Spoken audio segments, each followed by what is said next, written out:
Hello everyone, welcome back to our YouTube channel. तो इस video से हम शुरू करेंगे इंडस वैली की कुछ इम्पॉर्टेंट साइट्स को पढ़ना। जैसे इस वीडियो में हम कवर करेंगे Mohenjodaro. So let's begin. Mohenjodaro Sindh में है and this is one of the first site to be excavated. Mohenjodaro is located to the west of river Indus. ये पहली साइट है जिसको एक्सकेवेट किया था और ये लोकेटेड है इंडस रिवर के वेस्ट में।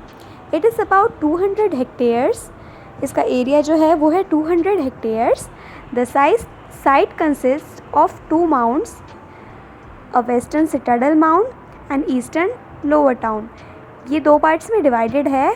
पहला western citadel and the second one is eastern और lower town. Both the mounts are built on an artificial platform and were fortified. दोनों एक आर्टिफिशियल प्लेटफॉर्म पर बिल्ड हैं और दोनों फोर्टिफाइड है। फोर्टिफाइड मतलब चारों तरफ से जो दीवारों से उसकी घेराबंदी करते हैं, मतलब उसको कुछ वॉल से प्रोटेक्टेड हैं। Its population has been estimated to be around 20,000 to 40,000 people. इसकी पॉपुलेशन 20,000 से 40,000 लोगों की है। Some of the major buildings were discovered here. बहुत सारी मेजर बिल्डिंग्स भी यहाँ पे डिस्कवर की गई हैं। The most famous structure is known as the great bath. यहाँ का जो मोस्ट फेमस स्ट्रक्चर है वो है great bath. It's about 14.5 metre in length and 7 metre in breadth. ये जो ग्रेट बाथ है ये 14.5 मीटर लेंथ में है and it is 7 metre wide. उसकी ब्रेथ है 7 metre and nearly 2.4 metre depth और 2.4 मीटर गहरा है। It is made of bricks set in gypsum mortar.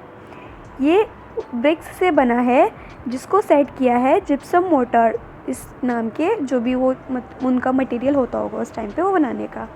The floor and the steps leading to it were made water proof through an application of layer of bitumen. ये जो इसका floor है इसको उन्होंने waterproof बना दिया था by the application of a layer of bitumen. Bitumen की उस पर एक लेयर बना के, मतलब उसके ऊपर ब्यूटमेन उनका एक टाइप का मटेरियल होता होगा जो उस टाइम पे उन्होंने यूज़ करके उसको वाटरप्रूफ बना दिया था। किसको? ग्रेट बाथ को। Further the floor had a small inlet located on the southwest that was connected to drain।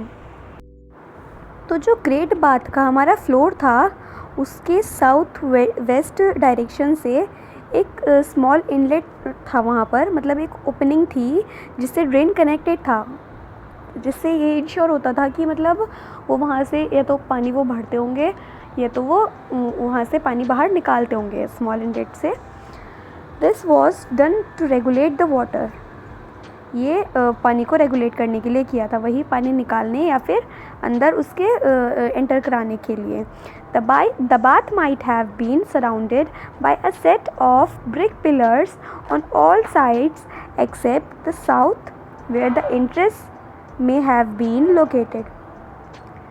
Bath जो वो ग्रेट बाथ था वो चारों तरफ से ब्रिक के पिलर्स से सराउंडेड था, सारी साइड से एक्सेप्ट द साउथ, सिर्फ उसकी साउथ डायरेक्शन को छोड़ के जहाँ से उसका मेन एंट्रेंस था, मतलब वहाँ से लोग उसके जो भी मतलब नहाने जाते थे या जिस पर्पज़ के लिए भी उसमें एंटर करते थे। Of the bath is debatable. अब भाई ये बात क्यों बना दी उन्होंने, मुद्दा हो गया बहस का।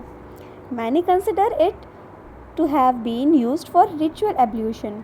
अब बहुत से लोग बोले कि ये रिचुअल एब्ल्यूशन के लिए यूज़ होती होगी, मतलब जैसे मुस्लिम्स में नमाज से पहले जो वो हाथ मुंह धोते हैं, ये सब वज़ू करते हैं, उसके लिए होती होगी। या फिर हिंदूज़ में उनकी मतलब जो भी उनकी रिचुअल्स के लिए कोई रिचुअल है, किसी के मरने के बाद नहला रहे हैं, कुछ भी उनके रिचुअल्स के लिए है। While others argue it to be a public pool. जबकि कुछ और लोगों ने कहा कि ये पब्लिक पूल है, सबके नहाने के लिए है। Some of the structures adjacent to the great bath have been identified as priest college and granary. और भी कुछ स्ट्रक्चर्स थे हमारे ग्रेट बाथ की तरह, जैसे कि हो गया प्रीस्ट्स कॉलेज एंड ग्रेनरी, इनके बारे में हम बाद में पढ़ लेंगे। One of the square structures on the southern side of the mount has been interrupted as an assembly hall. अब एक और चीज़ निकल के आई, क्या? Assembly hall. ये कहाँ पर था? सदर्न साइड में इस माउंट के। Where the inhabitants gathered to discuss important matters, जहाँ पर लोग इकट्ठे होते थे इम्पॉर्टेंट मैटर्स को डिस्कस करने के लिए। In general the houses on the eastern mount consist of courtyard surrounded by rooms. अब इन जनरल ये जो हाउसेस होते थे यहाँ पे ईस्टर्न माउंट में, उनमें कोर्टयार्ड्स होते थे जो कोर्टयार्ड्स रूम्स के थ्रू सराउंडेड होते थे, मतलब कोर्टयार्ड बीच में हो गया एंड रूम्स बाकी चारों साइड हो गए। The number of rooms varied, numbers of room very करते थे, मतलब किसी घर में ये नहीं था कि सारे घर में कि यहाँ 3 रूम है तो 3 ही होंगे, या 4 है तो 4 ही होंगे। नंबर ऑफ रूम्स वेरीड, कहीं कितने कहीं कितने। The thickness of the walls indicates that some were 2 storied. अब वहाँ के जो घरों के वॉल्स की थिकनेस थी वो ये इंडिकेट करती थी कि कुछ हाउसेस सिंगल स्टोरीड थे और कुछ 2 स्टोरी, मतलब कुछ 1 मंजिला थे और कुछ 2 मंजिला। The smaller houses could have also doubled as workshops. कुछ जो छोटे हाउसेस होते थे वो उनमें वर्कशॉप्स भी होती थी। Most houses had toilets which were well connected with city's drainage system. ज़्यादातर घरों में टॉयलेट्स होते थे जो कि उनके वो जो सिटी थी, मोहनजोदारो सिटी थी, उसके मेन ड्रेनेज सिस्टम से कनेक्टेड होते थे। For water the town had all around 700 wells with many houses having 1 private well. यहाँ पे भाई सब कुछ वेल प्लान था, पानी की कोई दिक्कत नहीं है, ड्रेनेज की कोई दिक्कत नहीं है, किसी चीज़ की भी। अब पूरे जो ये एरिया था इनका, इसमें टोटल 700 वेल्स थे और बहुत सारे घरों के उनके प्राइवेट वेल्स भी होते थे, मतलब बहुत ज़्यादा डेवलप्ड थे भाई। तो इसी के साथ हमारा ये टॉपिक, कौन सा टॉपिक? मोहनजोदारो का, ये कंप्लीट होता है। तो आप मुझे कमेंट करके बताएंगे कि हमने मोहनजोदारो के किन 3 मेजर स्ट्रक्चर्स के बारे में पढ़ा है, और नेक्स्ट वीडियो में हम पढ़ेंगे हड़प्पा के बारे में। So stay tuned, do like, subscribe and share as much as you can. Bye bye.